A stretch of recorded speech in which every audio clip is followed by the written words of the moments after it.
The dawn of the Pixel met the demise of the Nexus. And I know that sounds a little bit dramatic, but the death of the Nexus line left a little bit of a hole in my heart. I loved what the Nexus line started as. It was a bit of a curiosity from Google, and it evolved into incredible devices year over year. So I thought we could look back at the history of Nexus devices, from the very first to the very last.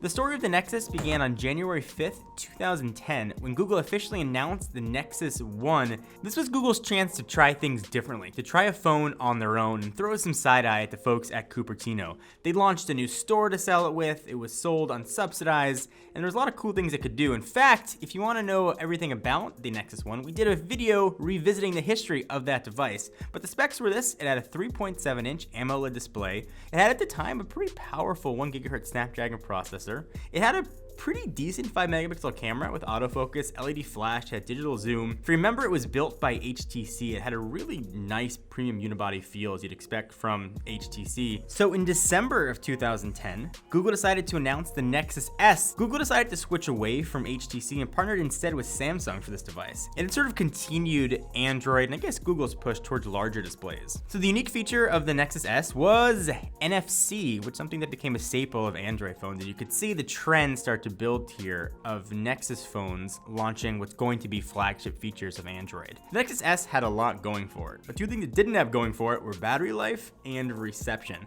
But those aside, it was still a pretty well-received phone. After the success of the Nexus S, Google figured if it ain't broke, don't fix it, and before they moved to another OEM, they stuck with Samsung for the Galaxy Nexus. Keeping the trend of phones getting bigger, the display got larger. Here was 4.65 inches, and pretty nice Samsung displays. It was an AMOLED panel. Camera got better as well, 5 megapixels. It had autofocus, limited shutter lag, and a single LED flash. It also brought things like DLNA, Bluetooth 3.0, and kept things we saw for the last gen like NFC. LG's own Optimus G, which the Nexus 4 was based off, was having a lot of success, so it seemed to be a good platform to base the Nexus 4 on. And in fact, it would prove to be one of the most successful Nexus devices to date. And it had a really eye-catching, shimmering glass back design. Some people loved it, some people didn't like it. I kind of dug the way it looked. So fresh off the success of Nexus 4, LG got a chance yet again, and on October 31st, 2013, the world met the Nexus 5. The Nexus 5 was an awesome combination of specs and features. It had a 4.95-inch full HD 1080p display, and it was really well received by the smartphone community, and Techno Buffalo included. I've been hyping up a little bit that these Nexus phones kept getting bigger. Next up, you know how big things really got, as the Nexus Torch went to Motorola for the, not surprisingly, named Nexus 6. Generally and historically, Nexus devices have been focused on really good prices for a premium product. Nexus 6 though came out at $649 for a 32 gig model. The phone looked like a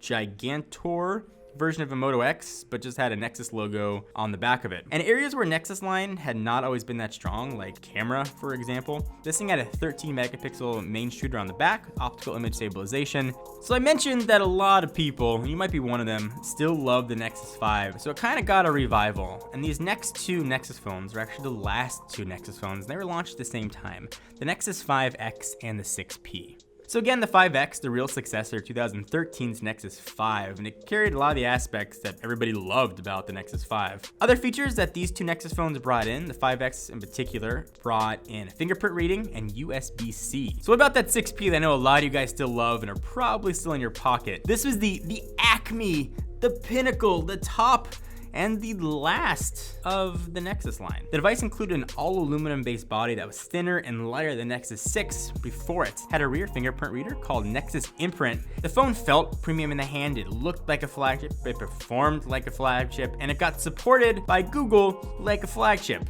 That is, until the Pixel phones came and the Nexus line got pushed aside. So before you guys get super nostalgic about the end of the Nexus line of phones, you might just want to perk yourself up a little bit and go check out the Discovery Go app. Maybe you want to watch, like me, Deadliest Catch, Dungeon Cove. Maybe you're more of a Casino Secrets or a cruise ship disaster type person. Whatever you want to watch, you can do it with the Discovery Go app. Link to it's down below.